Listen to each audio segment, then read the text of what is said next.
Hi! We're having a party! I'm so excited! Yeah! Hi, girls! Hi, Mom! We're having a unicorn party! Can we please make a unicorn bath bomb cake? Well, of course you can, because your mom's the Sugar Mermaid! Hooray!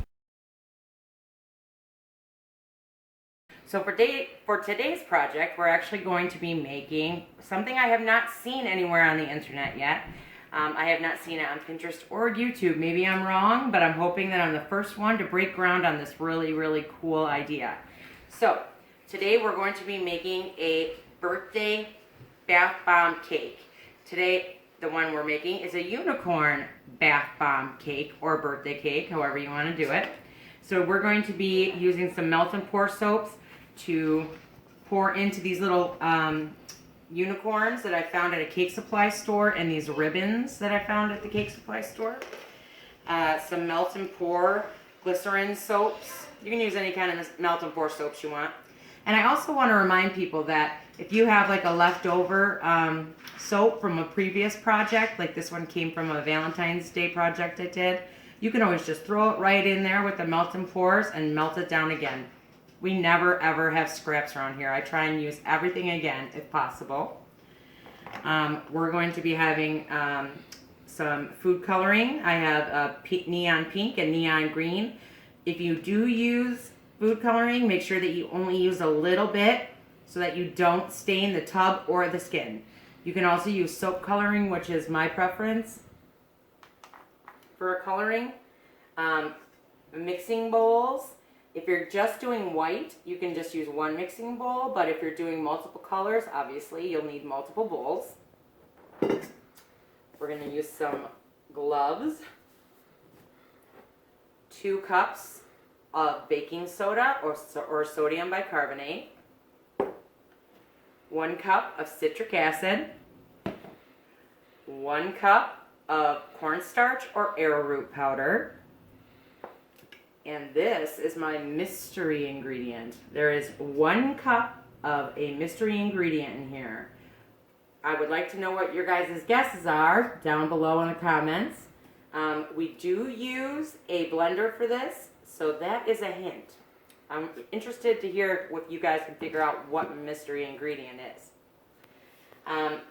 We're also going to need 1/4 cup of water or witch hazel. I kind of do a little mixture, especially if I'm trying to get something to hold firm like we're going to be doing with this cake, because it's going to be kind of heavy.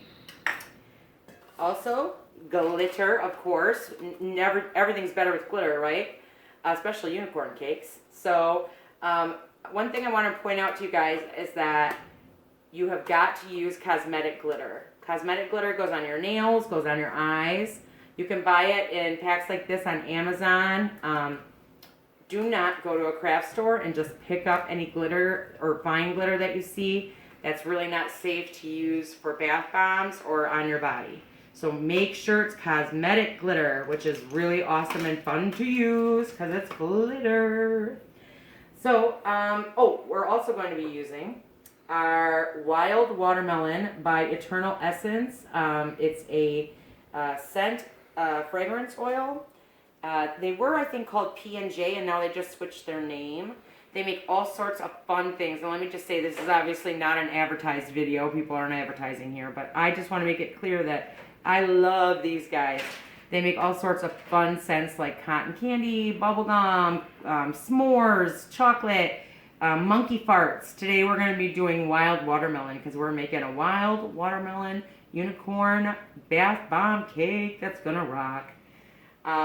This will be our mold, our most important mold for the unicorn cake.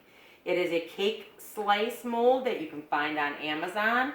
And that's what we're going to use to put our bath bomb cake together so that everyone at the party can take a piece of cake right on out and use it as a bath bomb. Just wrap it in a pretty bag and you're set to go.